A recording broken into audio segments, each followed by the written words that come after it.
धर्म ग्रंथों में अयोध्या की पहचान सरयू नदी का जिक्र आते ही सहसा भगवान राम का स्मरण हो जाता है। उत्तर प्रदेश के अवध क्षेत्र से होकर गुजरने वाली इस वैदिक कालीन नदी के मुहाने पर इस बार का विधानसभा चुनाव आ चुका है। इस बार का चुनाव इसलिए भी खास है क्योंकि भारत में लोकतंत्र की स्थापना होने के बाद यूपी का ये पहला ऐसा विधानसभा चुनाव है जो अयोध्या में श्री राम मंदिर के शिलान्यास होने और निर्माण शुरू होने के बाद लड़ा जा रहा है। भारतीय राजनीति में अयोध्या में श्री राम मंदिर बीते कई दशकों से एक अहम मुद्दा रहा है और जिसने सियासत की दशा और दिशा को प्रभावित किया है। अयोध्या शहर और यहाँ के 30-40 किलोमीटर की रेंज में पड़ने वाले पड़ोसी जिलों और विधानसभा क्षेत्रों पर राम मंदिर का काफी असर पड़ रहा है। कुछ लोगों के लिए आम जीवन के लिए जरूरी है, तो वहीं कई लोगों के लिए राम मंदिर का निर्माण अन्य मुद्दों पर भारी है। वहीं कई जगहों पर जातिगत और व्यक्तिगत समीकरण चुनाव को प्रभावित कर रहे हैं। चुनाव में खूब याद दिलाए गए भगवान राम। भाजपा हमेशा से ये कहती आई है कि श्री राम जन्मभूमि का मुद्दा उसके लिए चुनावी नहीं बल्कि भावनात्मक मुद्दा है, लेकिन वह वोटरों को इस मुद्दे को हमेशा याद दिलाते रहे हैं। जैसे इस बार के चुनाव में ये नारा पार्टी कार्यकर्ताओं की तरफ से खूब इस्तेमाल किया गया कि जो राम को लाए हैं हम उनको लेकर आएंगे। अयोध्या में राम जन्मभूमि ट्रस्ट द्वारा बनाए जा रहे मंदिर के अलावा योगी सरकार का फोकस अयोध्या को दुनिया के पर्यटन नक्शे पर बेहतर सुविधाओं के साथ लाना है। इसी के तहत airport, railway station, bullet train, राजमार्ग, 5 स्टार होटल से लेकर अत्याधुनिक सुविधाएं विकसित करने का खाका तैयार किया गया और अब भाजपा अपने इन कामों के जरिए यूपी में दोबारा सत्ता में पहुंचना चाहती है। अयोध्या के सियासी मायने।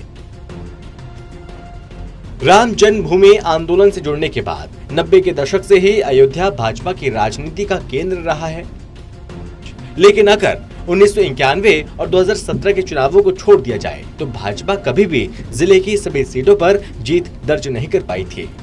लेकिन जिस तरह से अयोध्या में राम जन्मभूमि मंदिर निर्माण का सुप्रीम कोर्ट के फैसले के बाद रास्ता साफ हुआ, उसको देखते हुए भाजपा के पास 2022 में अपने सबसे बड़े मुद्दे को भुनाने का मौका था।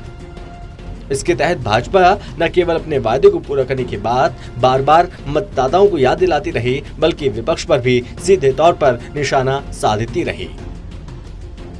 अभी तक भाजपा के लिए अयोध्या से विनय कटियार सबसे बड़े नेता रहे हैं। वह 1991, 1996 और 1999 में लोकसभा सांसद रह चुके हैं। यूपी में मंदिर आंदोलन ने कैसे पलटी राजनीति। 1985 कांग्रेस 269 सीटें, लोकदल 84 व बीजेपी 16। 1990 में जनता दल 208 सीटें, बीजेपी 57 और कांग्रेस 94 सीटें।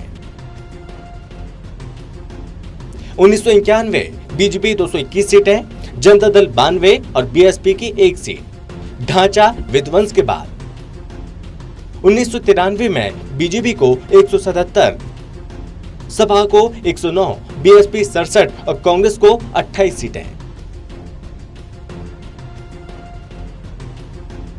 1997 बीजेपी को 174, बीएसपी को 67, सपा को 110 और कांग्रेस को 33 सीटें मिली। 2002 में सपा 143, बीएसपी 98, बीजेपी 88 सीटें जीती। 2012 में सपा 224 सीटें, बीएसपी 80, बीजेपी 47 और कांग्रेस को 28 सीटें मिली थीं।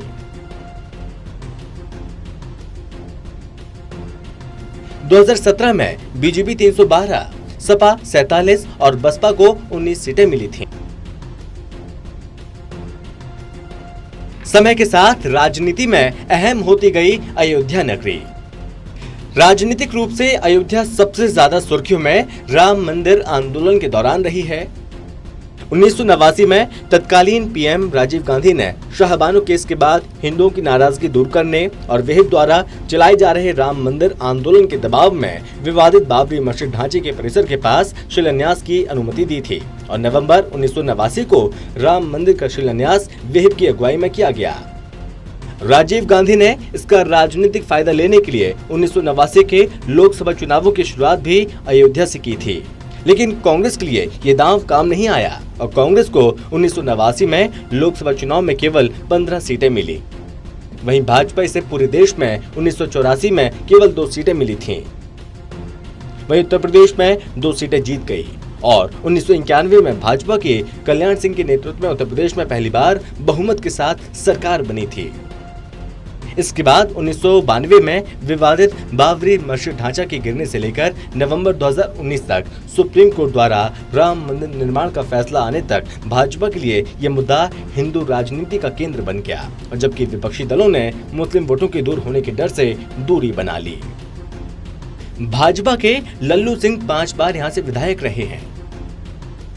आपको बता दें कि राम जन्मभूमि आंदोलन शुरू होने के बाद से अयोध्या सीट पर सबसे ज्यादा बीजेपी के लल्लू सिंह को जीत मिली है।